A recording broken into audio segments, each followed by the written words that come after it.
Spring has arrived, and with it, the boys of summer. On Thursday, the Milwaukee Brewers will take the field in the Bronx as they open their season on the road against the New York Yankees.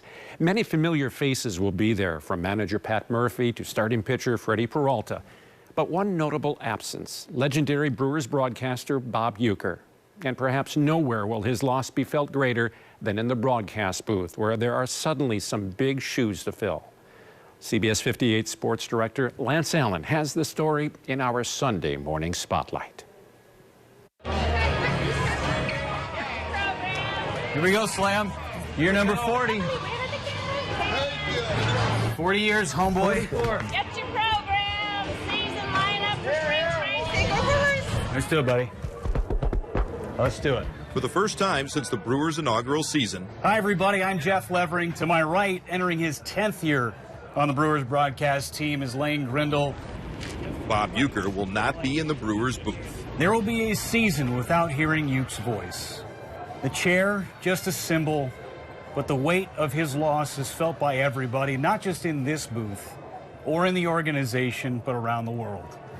He was our mentor, but more importantly, he was our friend, and we miss him dearly. It's the task of Jeff Levering. Opening day is opening day. It's a new season. It's exciting. There's just going to be one giant piece that's not going to be there. And Lane Gridle. This is going to be an ongoing process of learning to be around Brewers baseball without Uke's presence. To carry on.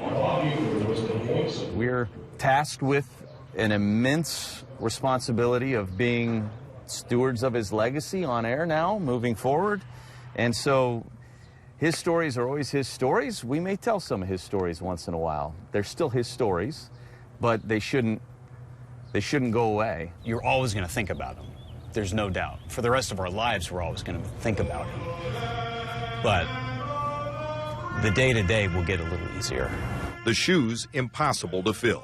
I don't see it as we're replacing Bob Uecker, because that can't be done. We're going to do a job that he would want us to do, and we're going to do it to the best of our ability. The attention, less. Sometimes we feel like we're the animals in the zoo, right? And everybody's coming up and, oh my gosh, what's the lion going to do? And then we're just kind of the monkeys on the side.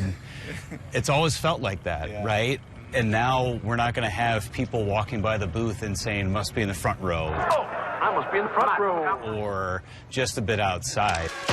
Just a bit outside. And then hearing Bob's reaction to when he hears those things. The adjustment for fans, real.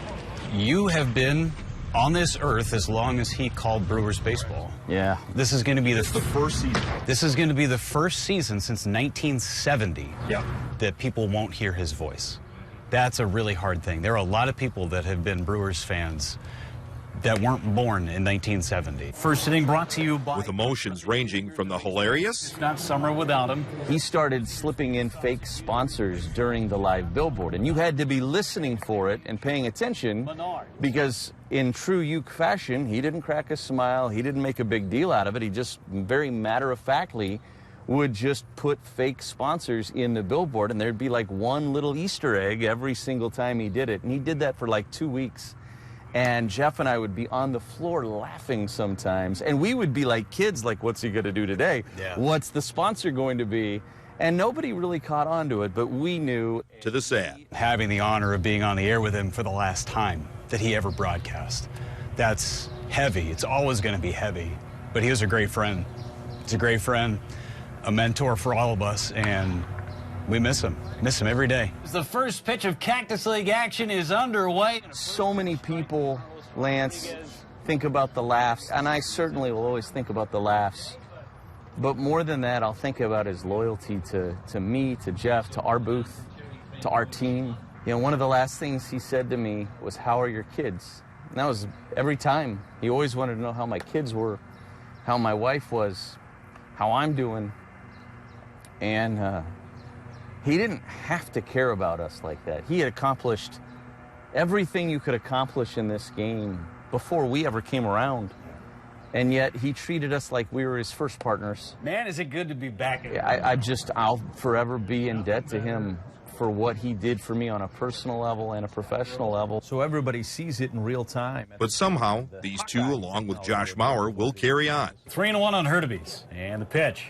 and get back to Brewers baseball like Uecker would always want. Smooth sailing from here. There's a lot of things just in life for the last month without him that I've already dealt with and grieved through. So that's just going to be a part of this process, and it's probably going to last a while. It's absolutely emotional because there's this piece of your heart that's not there. You want to send a text, you see something, and you want to make a phone call, and that is not there anymore. Morning track, and he'll make the catch up against the wall. Tagged him trying to get the second.